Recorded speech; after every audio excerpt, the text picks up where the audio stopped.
Assalamualaikum warahmatullahi wabarakatuh. Di sini saya perwakilan dari kelompok 4 dengan anggota pertama itu ada Bella Syahgita, kedua ada Aisyatul Aziza, ketiga ada Vita Rizkyani, keempat Ratna Dewi, kelima saya sendiri Syahwadi Ramona Sembiring dengan NIM 076 presentasikan materi dengan judul Pusat Penaksiran Assessment Centers. Di sini ada pendahuluan.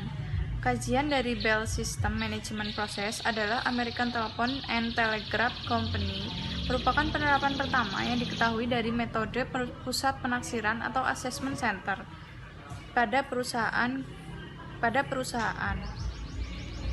Metode pusat penaksiran merupakan prosedur yang komprehensif dan baku di mana banyak teknik-teknik asesmen yang digunakan dalam kombinasi untuk menilai orang-orang dengan berbagai tujuan. Istilah pusat penaksiran digunakan untuk menguraikan satu situasi di mana metodologi asesmen yang sama digunakan tanpa memperhatikan derajat pelaksanaan atau lokasi dan proses. Selanjutnya ada tujuan-tujuan penaksiran. Yang pertama, seleksi tenaga kerja untuk dipromosikan ke manajerial. Yang kedua, identifikasi dari tenaga kerja yang memiliki potensi manajerial. Yang ketiga, penempatan dari tenaga kerja sesuai dengan bakat mereka. Dan yang keempat, ada pengembangan pribadi untuk mengenali kemampuan mereka. Lalu, di sini ada manfaat hasil assessment centers. Yang pertama, ada mendapatkan kriteria orang yang sesuai untuk mengisi jabatan tertentu, sehingga tidak perlu lagi menempatkan seorang pemimpin di jabatan yang keliru. Yang kedua, ada mengidentifikasi kader-kader pemimpin potensial di masa depan untuk dipersiapkan secara dini agar lebih terasah kemampuannya. Dan yang ketiga, menyusun strategi pengembangan karyawan yang lebih terencana. Misalnya dari hasil asesmen, perusahaan akan mengetahui pola penempatan kerja, pertimbangan promosi, serta melakukan pembinaan karyawan. Dan yang terakhir ada mengetahui apa kompetensi setiap pegawai sehingga bisa terarahkan ke jalur yang sesuai. Proses assessment center. Dalam prosesnya, assessment center dibagi menjadi 3 bagian utama, yaitu pre-assessment merupakan tahapan untuk penetapan jabatan, rancangan simulasi wawancara dan tes, serta menguji beberapa pedoman lainnya. 2. Assessment day, yang merupakan waktu untuk menjalankan semua proses yang telah ditetapkan di dalam pre-assessment. Dan tahapan terakhir adalah report dan evaluasi yang berisi hasil akhir pelaksanaan asesmen, yakni berupa laporan asesor mengenai seluruh proses asesmen yang telah berlangsung. Kemudian, proses penaksiran. Yang pertama, penemuan dimensi-dimensi atau kompetensi pekerjaan manajerial. Langkah pertama yaitu dengan kenali dulu dimensi-dimensi atau kompetensi apa saja yang diperlukan dalam jabatan. 2. Alat-alat penaksiran. Setelah disepakati, dikembangkan alat-alat penaksirannya. Setelah disepakati dan dikembangkan alat-alat penaksirannya atau assessment tool yang terdiri dari tes-tes situasional atau tes-tes simulasi dan teknik wawancara untuk mengukur kelompok dimensi yang sama, dengan harapan hasil dimensi yang diukur sama tingginya, sehingga keabsahan taksirannya tinggi.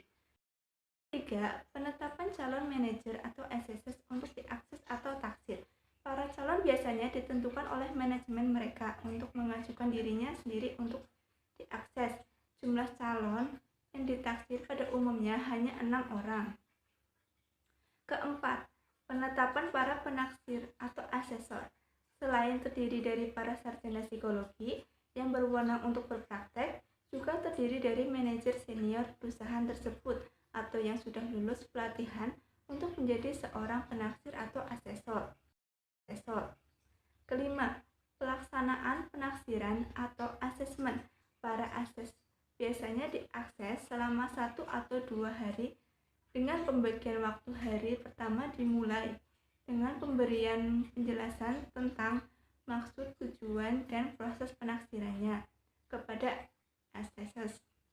Diikuti dengan pemberian tes-tes simulasi seperti in-basket exercise, diskusi kelompok, role play, manajemen game, pemberian tes-tes psikologi, dan wawancara. Di Indonesia, ada yang ke-6 ditaksir oleh 2 penaksir atau asesor, atau ada perusahaan dengan 6 penaksir atau asesor untuk ke-6 asesor dengan pemberian alat ukur yang berbeda-beda. Selanjutnya, yang nomor 6 ada proses pembuatan laporan perorangan dari setiap asesor. Para penaksir berkumpul untuk membahas hasil asesor oleh lebih dari 1 asesor, sehingga menghasilkan laporan dari setiap asesor yang berisi deskripsi dari kompetensi dan saran pengembangan untuk diserahkan kepada perusahaan. Yang ketujuh ada pemberian umpan balik. Hasil penaksiran diberikan umpan balik kepada manajer atau manajer atasannya agar ia dapat terus meningkatkan dan mempertahankan kemampuan-kemampuannya. Selanjutnya adalah metode atau alat penaksiran atau assessment. Yang A, manajemen bisnis game. Para asesor dibagi ke dalam kelompok-kelompok kecil untuk memainkan berbagai peran dalam suatu perusahaan seperti peran manajer umum, manajer keuangan, manajer pemasaran, manajer produksi, dan manajer personalia. Mereka memimpin perannya masing-masing untuk bersaing dan mendapatkan hasil dari kegiatan berdasarkan perencanaan selama catur wulan, dan dari hasil tersebut dinilai dan dihitung oleh panitia atau asesor. Berikutnya yang B, leaderless group discussion dan role play. Para asesor dibagi ke dalam kelompok 6 orang dan mendapat satu masalah untuk didiskusikan tanpa ditetapkan pemimpin. Mereka diberi masalah dan data untuk dipelajari masing-masing dalam waktu setengah jam, dan diskusi dimulai dengan waktu 1 jam. Setiap kelompok dapat menentukan masalahnya sendiri untuk didiskusikan dengan menjadikan diri sebagai peran-peran yang dibutuhkan. Selanjutnya yang C, in-basket exercise. Setiap asesor atau peserta yang berperan sebagai seorang manajer dari satu perusahaan disajikan sekumpulan kotak surat masuk yang berisi berbagai masalah dan data untuk ditugaskan menyelesaikan masalah berdasarkan data yang diambilnya tersebut. Dan yang D, menulis laporan dan penyajian lisan dari laporan. Berdasarkan data-data produksi keuangan, pemasaran, personalia, setiap asesor diminta menulis laporan selama 1 jam dan disampaikan secara lisan kepada direksi dengan penyajian setengah jam. Metode atau alat penaksiran atau asesmen. Wawancara. Setiap asesor juga diwawancara yang dilakukan secara mendalam atau terfokus. Dimensi-dimensi atau parameters yang dinilai. Berikut ini dimensi-dimensi yang diamati pada 50% atau lebih pusat penaksiran: dampak tenaga atau energies, forgetfulness, pengamatan kreativitas, pendelegasian, analis masalah, kepemimpinan, keterampilan komunikasi oral, keterampilan penyajian oral, keterampilan komunikasi tulisan, kemampuan mengorganisasi dan merencana, keterampilan pengambilan keputusan, daya tahan terhadap stres dan kelenturan perilaku. Kompetensi atau dimensi diuraikan ke dalam bentuk kelompok perilaku tertentu disertai penjabatan dalam bentuk-bentuk perilaku yang khusus. Staf tenaga ahli dari pusat penaksiran, industri atau organisasi yang bekerja secara penuh atau paruh waktu pada asesor terdiri dari psikologi atau sarjana psikologi yang berwenang untuk praktek dan para manajer senior dari perusahaan yang ditugasi bekerja di pusat penaksiran untuk waktu tertentu. Bender dalam kajian tersebut di atas menemukan adanya 3-2 tips menghadapi pusat penelitian. Tips menghadapi assessment center agar berjalan dengan baik. 1. Mengetahui dan memahami kriteria penilaian. Pada kebanyakan tindakan asesmen, para penilaian akan memberikan penilaian sesuai dengan daftar yang sudah ditentukan. Kedua, membuat waktu secara cerdik. Dan yang terakhir, 3. Menunjukkan semangat yang tinggi. Keabsahan metode pusat penaksiran. Kleinam Kupskeuler 1996 menguji apakah keabsahan konstruk dari pusat penaksiran dan untuk kerja yang dilamar dari para calon dipengaruhi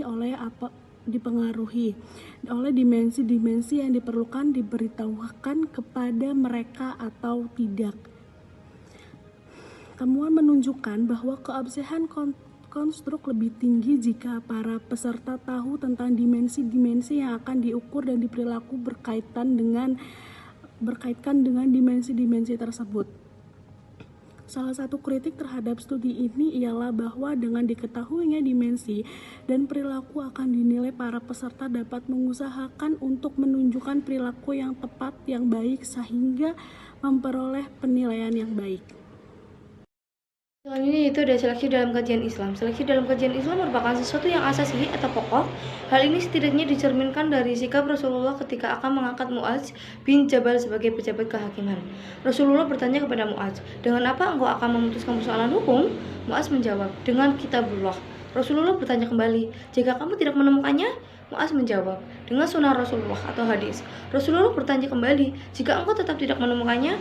Mu'adz menjawab, "Aku akan beristijhad dengan pendapatku." Rasulullah bersabda, "Alhamdulillah, Allah telah menolong utusan Rasulullah menjalankan agama sesuai dengan apa yang diridhoi Allah dan Rasulnya."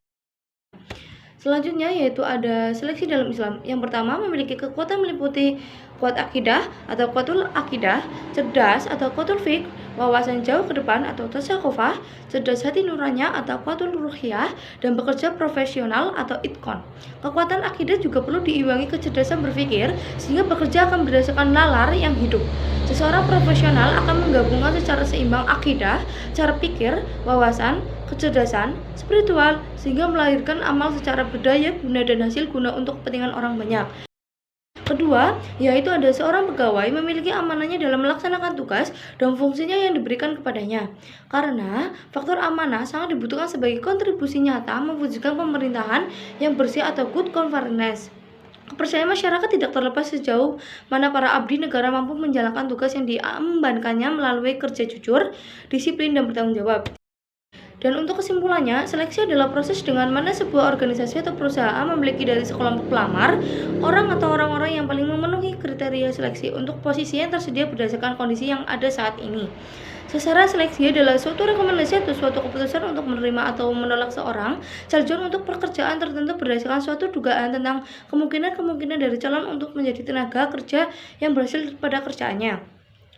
Strategi seleksi atau strategi permalahan yang didasarkan pada pengguna dari metode mekanikal atau klinikal dalam mengumpulkan dan mengolah data, yaitu interpretasi profil, statistikal murni, klinikal murni, pengharkatan perilaku atau behavior rating, gabungan klinikal dan gabungan mekanikal. Ya, sekian dari kelompok kami, kelompok 4 untuk presentasinya. Semoga bisa dimengerti dan semoga bermanfaat ilmunya. Sekian dan terima kasih. Mohon maaf bila ada kesalahan kata.